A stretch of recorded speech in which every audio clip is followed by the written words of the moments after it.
Hey guys, thank you so much for coming back. मेरा नाम है सुनील अधिकारी और आप देख रहे हैं अपना फेवरेट चैनल कॉमर्स पॉइंट। कैसा हैं बच्चे लोग सारे? चलिए बच्चे लोगों, आज से हम एक नया अनाउंसमेंट कर रहे हैं या फिर सीधा चैप्टर ही लेके हाजिर हो गया हूं मैं। Class 11th CBSE board business studies की रिवीजन सीरीज हम स्टार्ट कर रहे हैं, क्योंकि बहुत सारे रिक्वेस्ट आ रहे थे इंस्टाग्राम पे, चाहे वो मैसेज हो, टेलीग्राम ग्रुप में भी जितने बच्चे जुड़े हुए हैं सब मैसेज कर रहे थे कि सर एक रिवीजन सीरीज तो बनती है हमारे फाइनल एग्जामिनेशन से पहले। तो हाजिर हूं बच्चे लोगों में आपके सामने। चैप्टर फर्स्ट स्टार्ट कर रहे हैं, nature and purpose of business की। जल्दी जल्दी हर एक चैप्टर के हर एक इंपॉर्टेंट पॉइंट्स हम देखने वाले हैं। प्लस आपके लिए एक और बड़ा अनाउंसमेंट है, हमारे टेलीग्राम ग्रुप में ही बहुत ही जल्द पूरे क्लास 11th बिजनेस स्टडीज के notes, handily prepared hand written notes, जी हाँ मेरे द्वारा ही प्रिपेयर करे गए हैंड रिटन नोट्स, इसमें सब कुछ प्रिसाइज है, छोटा है, जो इंपॉर्टेंट है सिर्फ वही है, कोई भी फालतू चीज़ें नहीं होने वाली है। बहुत ही मेहनत कर बहुत ही हार्डवर्क कर वो नोट्स बनाए हैं मैंने।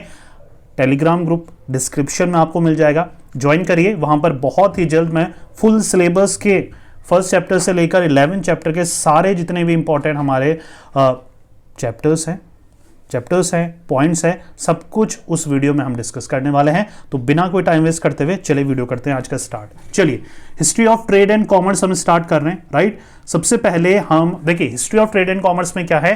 पार्ट फर्स्ट है आज का, 3 पार्ट्स में हम डिवाइड करेंगे क्योंकि बहुत बड़ा चैप्टर है। History and trade and commerce में हम देखेंगे कि बिजनेस करने के क्या तौर तरीके थे 80s में, 1800s में, राइट। 80s में नहीं, 1890s में नहीं, राइट। कुछ टाइम पहले तक, 100 साल पहले, 200 साल पहले तक इवॉल्व कितना हुआ है जो बिजनेस करने का तरीका है इंडिया में, राइट। बेसिकली इंडिया से बात करेंगे।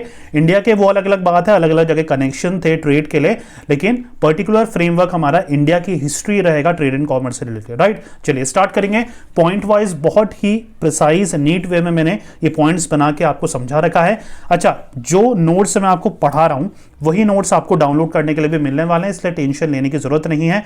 कोई भी दिक्कत आती है तो आप वीडियो खोलकर मेरे नोट्स से मैच कर पढ़ भी सकते हैं, राइट। तो ये बेनिफिट आपको कहीं और नहीं मिलने वाला है, राइट। चलिए देखिए, स्टार्ट करेंगे। पहला point, archaeological evidence has shown that trade and commerce was the base of the economy of ancient India. Archaeological survey मतलब आर्कोलॉजिस्ट कौन होते हैं? जो खुदाई उदाई करते हैं, जो पता लगाते हैं यार अच्छा खुदाई में ये निकला तो इसका रिलेशन उस ईयर से है, उस सदी से है, उस राजा से है। तो आर्कोलॉजिकल एविडेंस से हमें ये पता लगा है कि ट्रेड कॉमर्स बेस था एशियन इंडिया में। मतलब जो सोने की चिड़िया कहा जाता था ना इंडिया, वो इसी वजह से कहा जाता था क्योंकि ट्रेड एंड कॉमर्स बहुत ज़्यादा फ्लरिश था, बहुत ही अच्छे लेवल पे कंडक्ट करा जाता था और कोई भी गरीब नहीं था। इतना अच्छा खासा हमारा बिजनेस चलता था, ट्रेड चलता था कि बहुत ही अच्छा जो हमारा मनी का जो फ्लो था बहुत ही अच्छा मेंटेन था। मनी तो वैसे वहाँ पर कम यूज़ होता था उस समय, जो बार्टर सिस्टम या बार्टर एक्सचेंज सिस्टम ही यूज़ होता था, कॉइन्स या करेंसी की तरह कॉइन्स वगैरह यूज़ होते थे। तो बहुत ज़्यादा रिच था India, right. The trade was mainly carried out by water. Trade कैसे कैरिड आउट होता था बच्चा? वाटर के थ्रू, वाटर एंड लैंड दोनों, right. The civilization like Harappa and Mohenjodaro had established commercial connection with Mesopotamia and traded in gold, silver, copper, colored gemstone etc. अभी बता रखा है कि भाई ट्रेड जो मेनली वाटर और लैंड से ही कंडक्ट होता था, मतलब वाटर के थ्रू, शिप्स वगैरह के थ्रू और लैंड से, राइट। इतने जो फुली डेवलप्ड व्हीकल्स तो नहीं थे, लेकिन फिर भी लैंड के थ्रू ट्रेवल कर या गाड़ियां बना लेते थे, राइट। जुगाड़ू इंसान उस समय भी थे, राइट। तो हड़प्पा और मोहनजोदारो सिविलाइजेशन जो थी उस समय कमर्शियल ट्रांजैक्शन या कनेक्शन थे हमारे, वो पता लगा है हमारे जो हिस्ट्री है उसके थ्रू। और gold, silver, copper, colour gemstone में ज़्यादा ट्रेडिंग होती थी या एक्सचेंज होते थे, एक जगह से दूसरी जगह ये ट्रांसफर हुआ करते थे। The period was marked by substantial commercial activities and urban development. उस समय बहुत मतलब रिलेटिवली हैवी जो हमारा था कमर्शियल ट्रांजैक्शन था, बिजनेस टू बिजनेस, मतलब एक्सचेंज ऑफ गुड्स होते थे। गुड्स मतलब वहाँ के गोल्ड, सिल्वर, कॉपर वगैरह, राइट। अर्बन डेवलपमेंट बहुत ज़्यादा उस समय धीरे धीरे स्टार्ट कर रहा था अर्बन सेक्टर जो हमारा डेवलप्ड होना, शहरी sector, right. There was some trade regulations and different types of coin and weighting practices. Weighing practices मतलब मेजरमेंट की जो प्रैक्टिसेस थी वो भी हमारे चालू हो चुकी थी, और कॉइन्स वगैरह डिफरेंट टाइप्स ऑफ कॉइन्स चलते थे, उससे ही हमारा ट्रेडिंग वगैरह होता था, क्योंकि money as a exchange system वहां पर उस समय अवेलेबल नहीं था, राइट।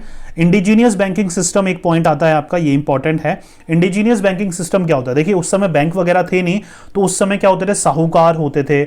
उस समय कोई ऐसा कॉलोनी में या एक गांव में कोई ऐसा रिच पर्सन होता था जो कि क्रेडिट में पैसे दिया करता था लोगों को, वहां के बिजनेसमैन को, या उधारी में पैसे दिया करता था, जो कि एक कर होता है, कर मतलब इंटरेस्ट से वो वापस लेता था उनसे, तो उसी के थ्रू चलता था, क्योंकि बैंकिंग वगैरह ट्रांजैक्शन थे नहीं, राइट। सेठ जिसको बोलते थे हम, राइट।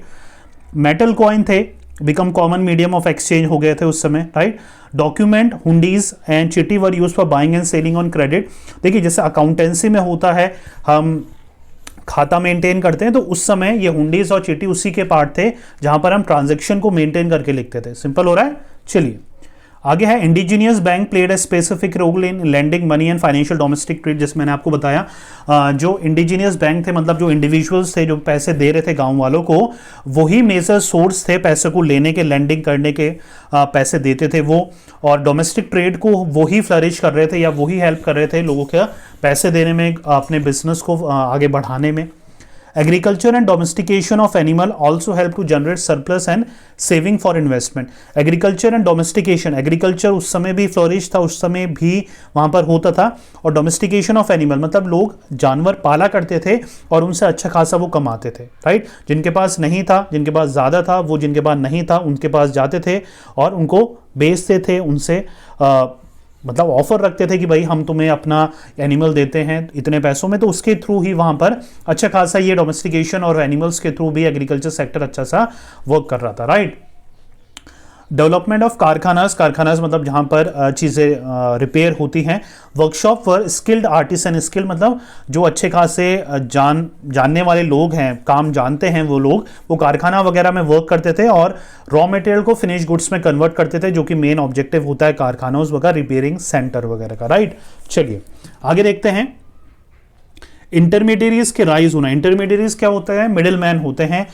मान के चलिए कि फार्मर्स है, उसको मार्केट जाके चीज़ें बेचनी है, लेकिन उसके बाद इतना टाइम नहीं है, नॉलेज नहीं है, तो एक मिडिल मैन उनसे गुड्स लेता था और मार्केट में जाके बेचता था, तो वो हमारा हो गया इंटरमीडियरीज। तो ऐसे लोग बहुत ज़्यादा फ्लोरिश हुए थे उस समय। Intermediates played a very important role in promotion of trade in includes. अब कौन कौन होते थे? देखिए वो कमीशंस एजेंट होते थे, ब्रोकर होते थे, डिस्ट्रीब्यूटर्स फॉर होलसेल होते थे, रिटेल ट्रेड होते थे। They help in expanding trade and bought in huge amount of silver Boolean in इन्वेशन large share was in India. वो सिल्वर जो था, सिल्वर, राइट, सिल्वर को इंडिया लाने में बहुत ज़्यादा अहम भूमिका निभाई थी इंटरमीडियरीज ने, जो एजेंट, ब्रोकर और डिस्ट्रीब्यूटर्स थे, क्योंकि ये क्या कर रहे थे?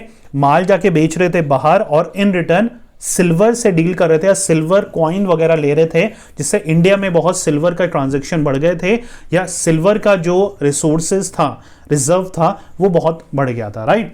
Indigenous banking system benefited the manufacturer, traders and merchant with additional capital fund for expansion and growth. अब ये जो इंडिजिनियस बैंकिंग सिस्टम है, राइट, जो इंडिविजुअल्स थे, जो रिच पर्सन्स थे, जो कि क्रेडिट बेसिस पर लोगों को, ट्रेडर्स को, मर्चेंट को पैसा दे रहे थे, उनकी वजह से उनकी बहुत हेल्प हुई। जो इंडिविजुअल मर्चेंट थे, ट्रेडर्स थे, दुकानदार थे छोटे मोटे, उनको बहुत मदद कर रहे थे इंडिजिनियस बैंकर्स, क्योंकि बैंकिंग सिस्टम तो था नहीं। अगर नहीं था तो उनको शहर बदल के जाना पड़ता, लेकिन उसी शहर में, उसी गांव में ऐसे लोग थे जो कि as a indigenous banker act कर रहे थे और लोगों को पैसा प्रोवाइड करा रहे थे। नेक्स्ट अपना है ट्रांसपोर्टेशन की बात करें तो लैंड एंड वाटर ट्रांसपोर्टेशन ही उस समय बहुत ज़्यादा पॉपुलर था। लैंड ट्रांसपोर्ट की बात करें तो road were assumed a key role in entire process of growth. Trade routes were wide and suitable for speed and safety.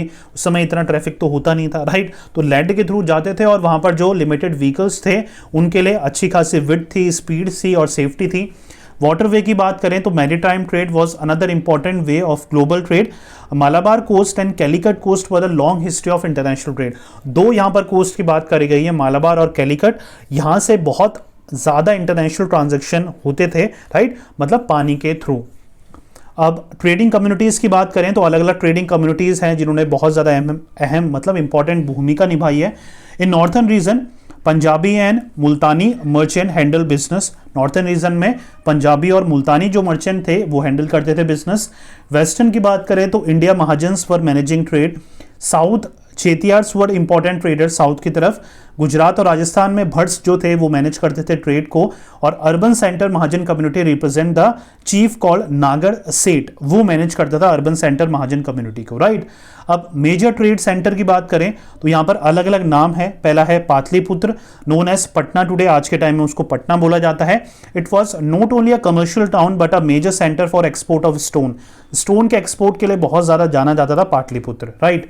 Peshawar की बात करें, it was an important export centre for wool, wool के लिए, and for import of horse, horse जो थे उनके import के लिए एक बहुत मेन सेंटर था। It had huge commercial transaction between India, China and Rome, India, China और रोम के बीच में बहुत ज्यादा ट्रांजैक्शन परफॉर्म करता था पेशावर हमारा सिटी। टक्सिला की बात करें, मेजर सेंटर था लैंड रूट का, जहां पर लैंड रूट के थ्रू ट्रांजैक्शन हुआ करते थे इंडिया और सेंट्रल एशिया के बीच। It was also a city for financial and commercial, banks वगैरह भी यहां पर स्टैब्लिश हुए बाद में। It was a place for Buddhist centre of learning, Buddhist वगैरह यहां से ही उनकी टीचिंग एक्सपेंड हुई। The famous Taxila university flourished है, टैक्सिला यूनिवर्सिटी है अभी भी बहुत फेमस है वहां की। इंद्रप्रस्थ की बात करें, कमर्शियल हमारा जंक्शन था, रॉयल रोड सिस्टम बहुत ही ज़्यादा परफेक्ट था, where most routes leading to east, west, south and north converge, मतलब सारे रूट्स आके वहां पर मिलते थे इंद्रप्रस्थ में, तो इसलिए उसकी सिग्निफिकेंस या इंपॉर्टेंस इसलिए बहुत ज़्यादा थी, राइट। आगे वाराणसी की बात करें, it grew as a major centre for textile industry and become a famous for beautiful gold silk cloth. Varanasi अभी भी हम जानते हैं सिल्क जो क्लोथ है, सैंडलवुड है, उनके लिए बहुत फेमस है, और वो टक्सिला और बारूच को जोड़ने वाला लिंक भी था। आगे कांची की बात करें तो here Chinese use to come in foreign ships, यहां पर चाइनीज फॉरेन शिप्स के थ्रू आते थे और परचेज करते थे pearls, glass, rare stones, in return they sold gold and silk, और गोल्ड और सिल्क वो सोल्ड करते थे और लेके क्या जाते थे, pearls, glass and rare stones. अब नेक्स्ट जो टॉपिक है, देखिए मैंने टॉपिक वाइज बांट रखा है और टॉपिक में अलग अलग पॉइंट्स में डिवाइड कर रखा है। ई पॉइंट पे अगर हम आ गए हैं, मेजर एक्सपोर्ट एंड इंपोर्ट की बात करें तो यहां पर वो चीजें लिख रखी हैं जो उस समय मतलब हमारे ट्रेडिशन में एक्सपोर्ट एंड इंपोर्ट ज्यादा होती थी। पहले क्या है देखिए, spices, wheat, sugar, indigo, opium, sesame oil, cotton, parrots, live animals, animal products like hides, horns, tortoise, shells, spears, crystal, ये सब हमारा जरूरत से ज्यादा एक्सपोर्ट होता था। अगर इंपोर्ट्स की बात करें तो horses, animal product, Chinese silk, flax, linen, wine, gold, silver, tin, copper, lead, coral glass वगैरह ये हमारा इंपोर्ट होता था। ये आपको थोड़ा सा अच्छे से लर्न करना है क्योंकि ये क्वेश्चन आपका डायरेक्टली पूछा जा सकता है, राइट। अब नेक्स्ट है हमारा India began to reindustrialise, मतलब धीरे धीरे अर्बन सेक्टर ग्रो हो रहा था, धीरे धीरे इंडस्ट्री ग्रो हो रही थी, तो वहां पर कैसे कैसे चेंजेस आ रहे थे उसके बारे में अब ये पैराग्राफ है। देखिए, first 5-year plan was implemented in 1952। Due importance was given to establishment of modern technological and scientific institution, space and nuclear program।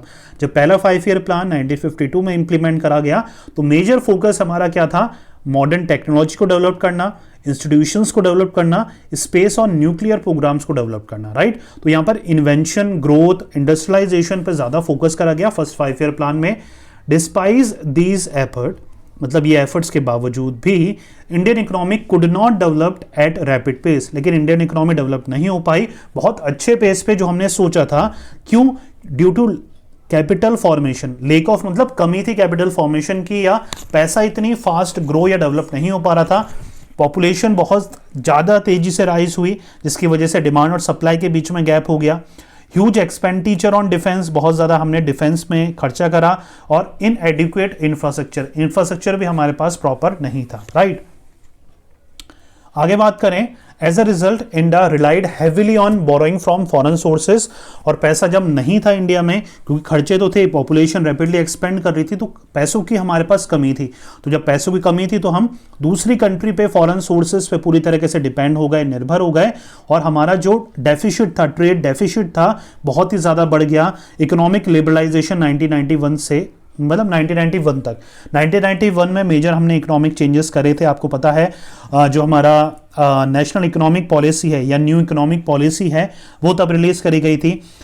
Liberalisation, privatisation और ग्लोबलाइजेशन, एलपीजी पॉलिसी वहां पर इंप्लीमेंट करी गई थी, जैसे आपको पता है, राइट। रिसेंट इनिशिएटिव्स की बात करें, अब ये हमारा रिसेंट इनिशिएटिव्स में क्या है, 5 ईयर प्लान में ही ये चौथा पॉइंट है हमारा चल रहा है। यहाँ पर मेक इन इंडिया कैंपेन और डिजिटल इंडिया कैंपेन दो हमारे प्राइम मिनिस्टर ने या इंडियन गवर्नमेंट ने लॉन्च करा था, जिसके थ्रू आत्मनिर्भर मतलब इंडिया में वो चीज़ें बने जिन चीज़ों के लिए हम बाहर डिपेंड हैं, ताकि इंडिया में ज़्यादा जॉब क्रिएट हो, इंडस्ट्री क्रिएट हो, लोगों को नौकरियां मिले, राइट। यहाँ पर जो पॉवर्टी है, अनएम्प्लॉयमेंट है, वो थोड़ा रिड्यूस हो, राइट। यहाँ पर मेक इन इंडिया के ऊपर एक पैराग्राफ है, वो भी हम इसमें इंक्लूड करने वाले हैं बच्चा। देखिए मेक इन इंडिया क्या है, इनिशिएटिव था launched by the government of India on 25 September 2014 to encourage national as well as multinational companies to manufacture their product in India। ये एक तरह का इन्विटेशन था नेशनल और इंटरनेशनल इंडियन कंपनीज को कि बाहर के बजाय इंडिया में ही अपनी चीजें मैन्युफैक्चर करिए। The major objective of make in India initiative are, main objective क्या था, जॉब क्रिएशन था, जॉब बढ़े और स्किल एनहेंसमेंट हो, मतलब लोगों की स्किल बढ़े इन 25 सेक्टर्स ऑफ द इकोनॉमी। अब 25 ऐसे सेक्टर चुने गए जहां पर ये डेवलपमेंट ज्यादा होना चाहिए, जॉब ज्यादा क्रिएट होनी चाहिए, ज्यादा उन इंडस्ट्रीज पे फोकस करा गया। वो 25 कौन कौन से सेक्टर्स थे वो हम देख लेते हैं।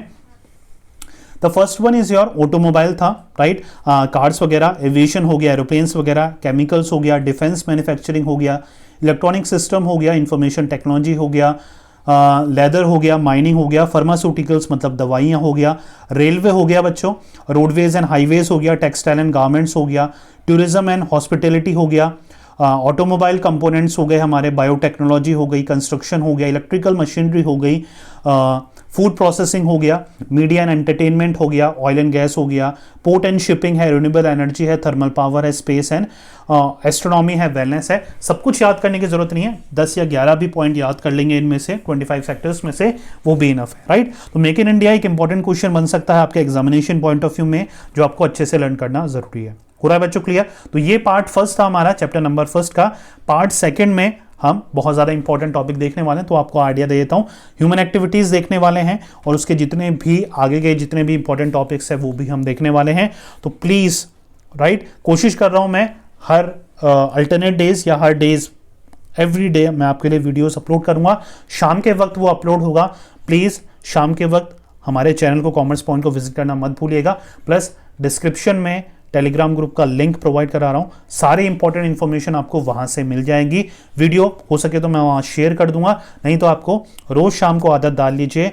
इकोनॉमिक्स के लिए, बिजनेस स्टडीज के लिए आपको हमारे चैनल पे आना है। बेस्ट कंटेंट मैं कोशिश कर रहा हूँ आपको प्रोवाइड कराने की, राइट। चलिए मिलेंगे नेक्स्ट वीडियो में किसी और इंटरेस्टिंग टॉपिक के साथ। जब तक पढ़ते रहिए, मेहनत करते रहिए, क्योंकि आपका भी दिन आएगा। Thank you so much.